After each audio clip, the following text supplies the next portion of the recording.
I'm not the bad guy for wanting to keep my personal life from my parents. Me and my boyfriend, dating for 5 years, decided last summer that we wanted to try an open relationship.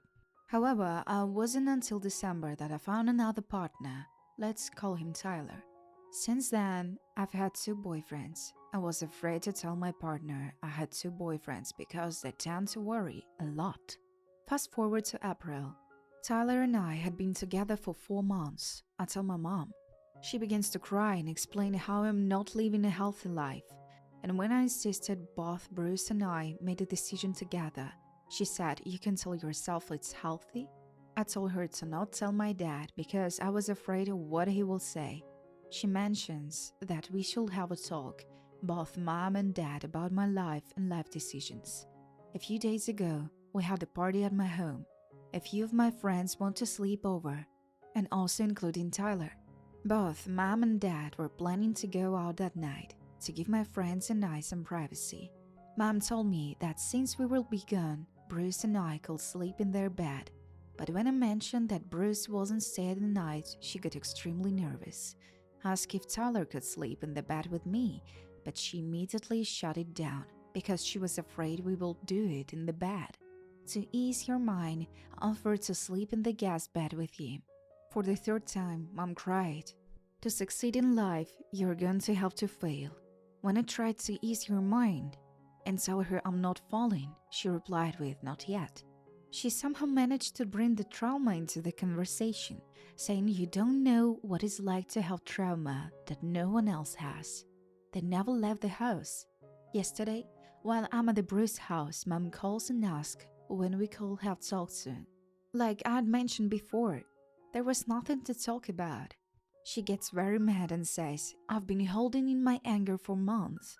This was when I decided to tell them how I really felt. Simply, I sent Mom a text and saying, "I respect the advice you've given me, however, I would like to keep my personal life private."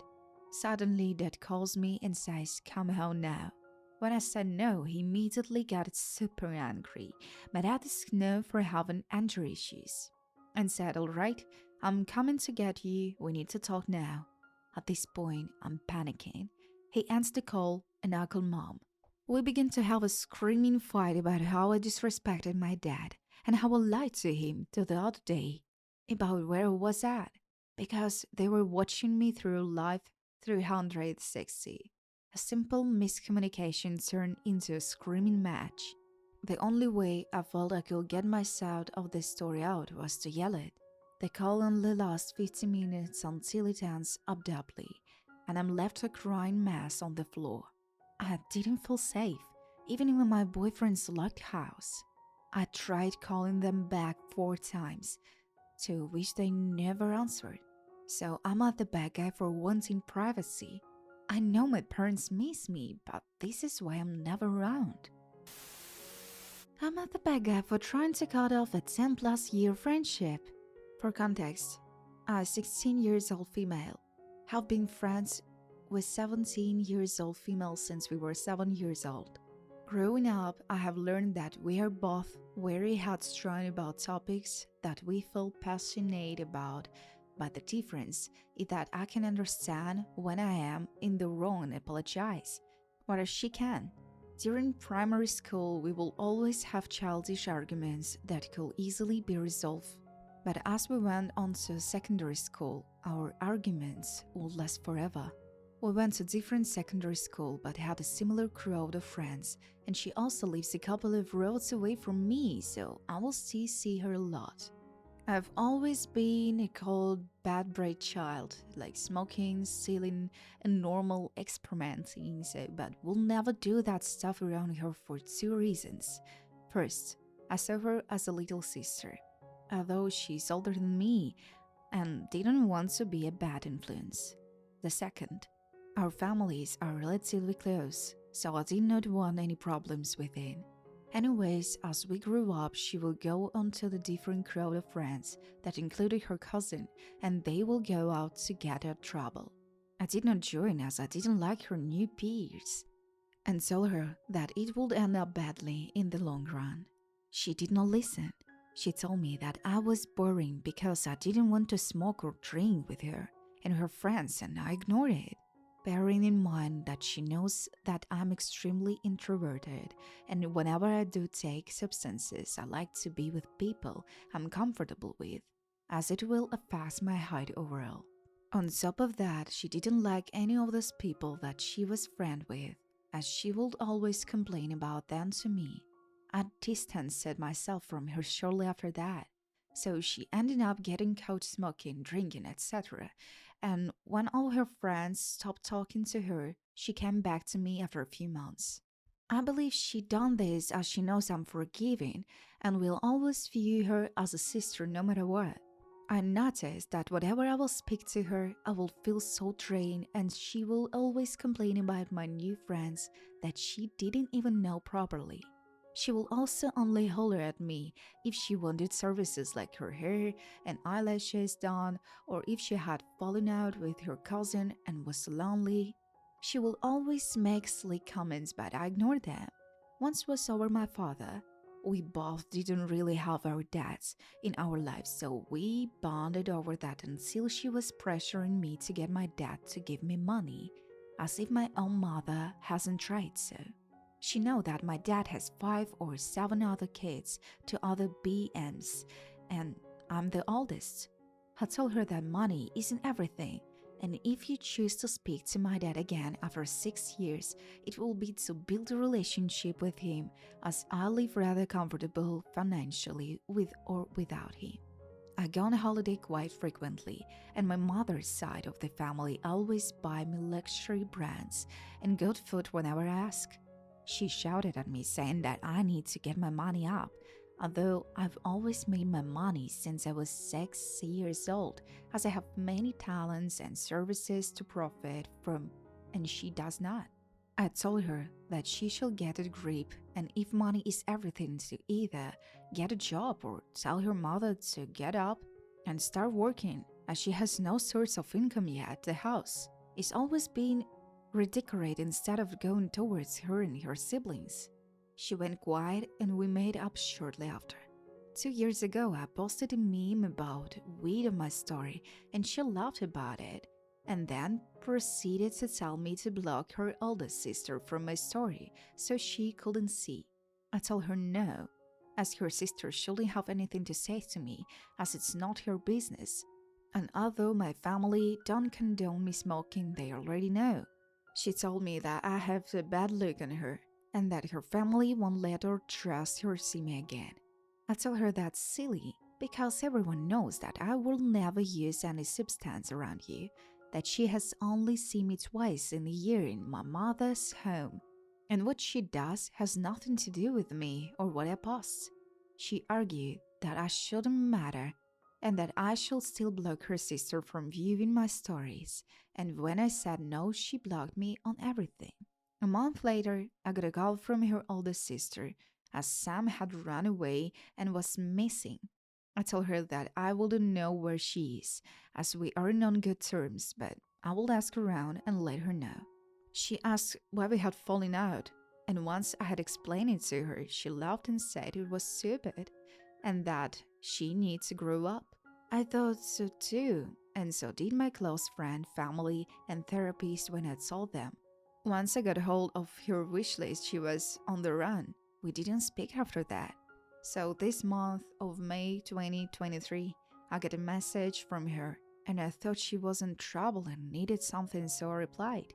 She didn't need anything apart from friendship, and although I'm being friendly with her, I want to softly cut her off, as we are in completely different places and have been for years now.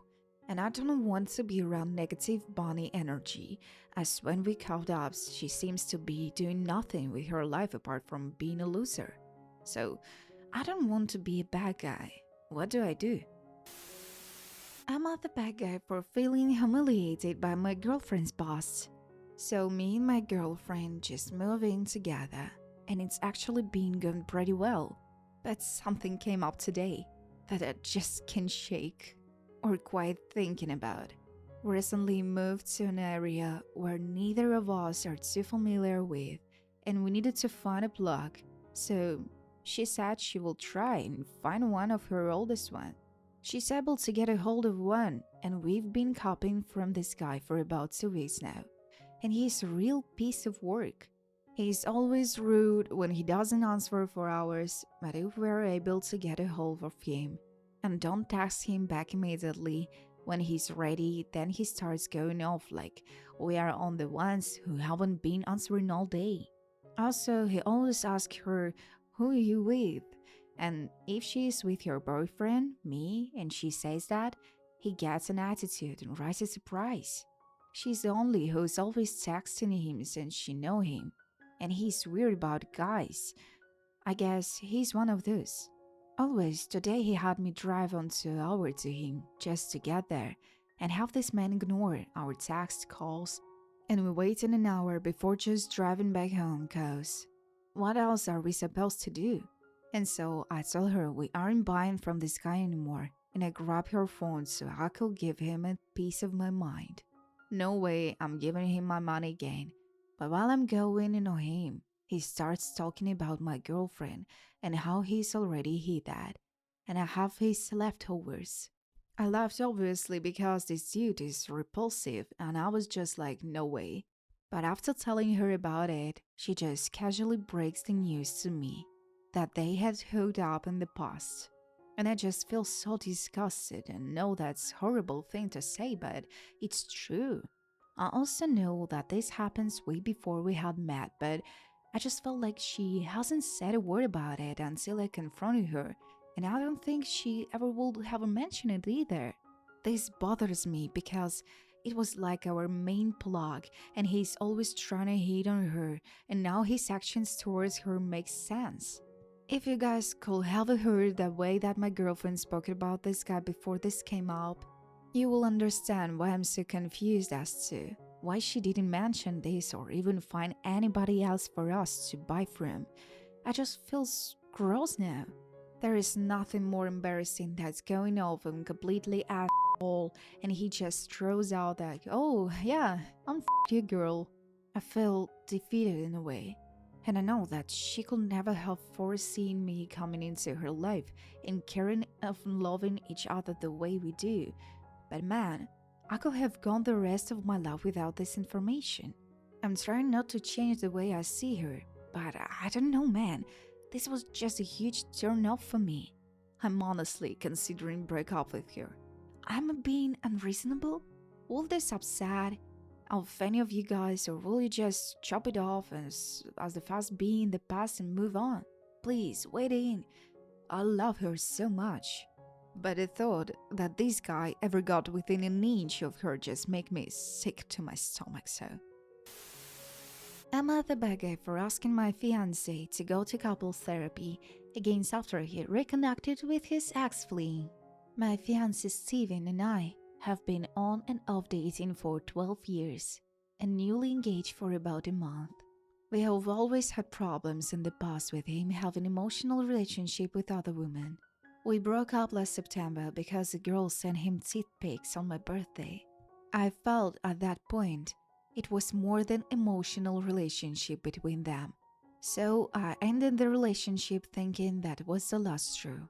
I stayed single for quite a while, and during that time, he was making big changes, going to therapy, and coming to the realization that he needed to prioritize me. I wasn't fully convinced that he had changed nor through. I could trust him again, but with pressure for him, my family, his family, he and I decided in February we should try couples therapy. It was extremely helpful up until this point. It's now May. We rekindled our relationship completely. He moved back in and we got engaged last month. And we are in the process of buying a house together. I thought it was safe and we had moved over this road path and everything felt good. But a few days ago, he received a text from one of these girls who has been the main issue in our relationship in the past. A little more context. This girl, fake name Amber, has been a problem for years. Amber and I were best friends when we were younger, but after some time, I realized she was not a good person to be around. She was a pathological liar, always had man and woman she will string along, while somehow maintaining her committed relationships. She even tried to split me and my fiancé relationship up back, then by confessing she had feelings for me. And when I didn't feel the same, she took it upon herself to say something like, "If I can have you, that no one can." And for several years, she had a come and gone, taking his attention away, causing petty fights and breakups, until finally she moved away and from what I've gathered it wanted nothing to do with him. But Steven has always kept in touch with her family, especially her mother, which initially bothered me because they have a strange dynamic, almost like a secondary mother figure. But I let it slide and didn't want him to feel like I was controlling his friendships. Before I said yes to rekindling our relationship, I told him I don't completely feel secure with him, and he still needed to prove that he could earn it back the trust that was lost by blocking the girls we have had issues with in the past. He agreed, but that didn't last long because at some point within the last month, Stephen made the decision to unblock Amber, and she texted him to tell him that her father had passed. He told me immediately that Amber texted him. Additional context: Stephen had lost his dad a few years prior. I'm not upset at Amber for reaching out to him, possibly for coping advice, and I'm not mad at him for responding because he did tell me. I'm just frustrated at the fact that he unblocked her without telling me first. We talked for a while about Amber's family and how she must be feeling, and then I asked him at what point he decided to unblock her. He immediately got defensive and angry with me. His excuse for unblocking her was, what if she needs to get a hold of him? Or if something happened to her mom? How would he know? Maybe I just don't understand their dynamic, but to me, that was a weird response. Also, Amber and I still have similar friend groups, and I'm well aware that she's planning to spend this summer with her family, and I believe that's why Steven unblocked her. I told him I appreciated him telling me that she reached out, but it's hard not to acknowledge the fact that he unblocked her without telling me.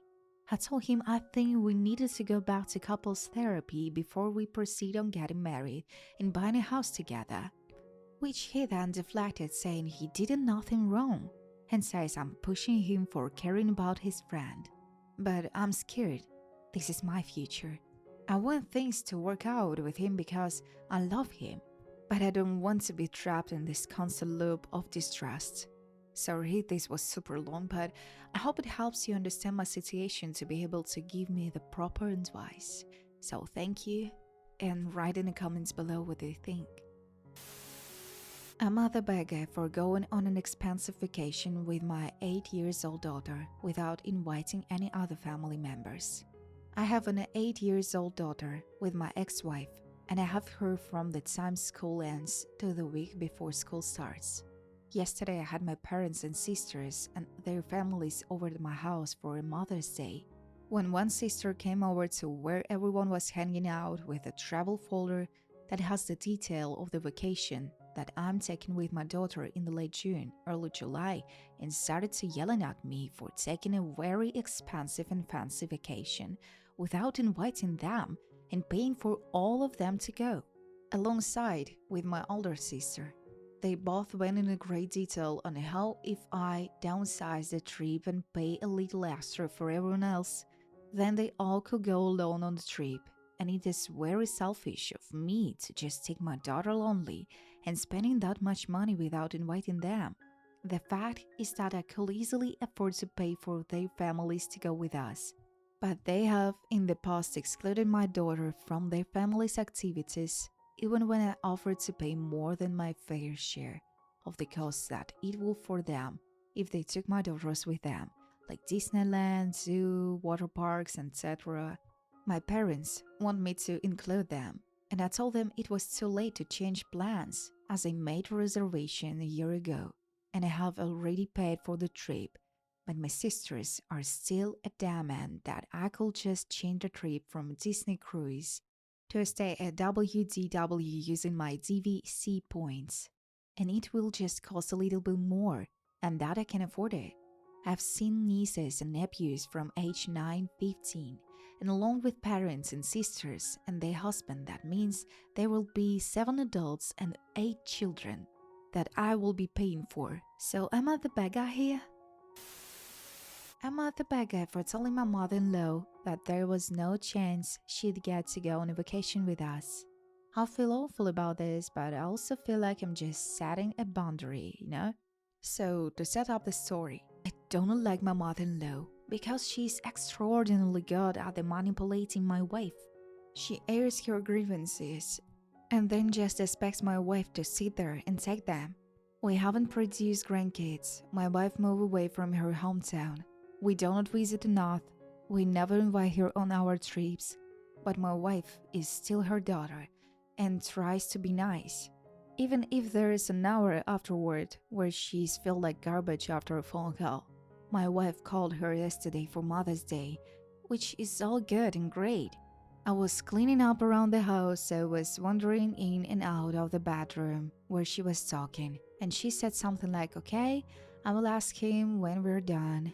When we are done, Mom. So I put my head in, and my wife says, "Mom wants to come to Hawaii with us in July." Without 2 seconds of thinking, I replied, "Absolutely no way." And I think mother-in-law heard me because my wife waits a bit and responds, "Why not?" And I say, "Because that will be stressful, not relaxing." Well, went off right that second on the phone, including some stuff about being retired and needing things to do, and about how it's Mother's Day, so I was supposed to be nice to her, and a bunch more stuff that I frankly think is just manipulation. I learned all this after the call was over, and we debriefed. I am deep in the doghouse here, and while I'd rather be the bad guy than my wife, I still don't like it when I'm in trouble with someone. So am I the bad guy here?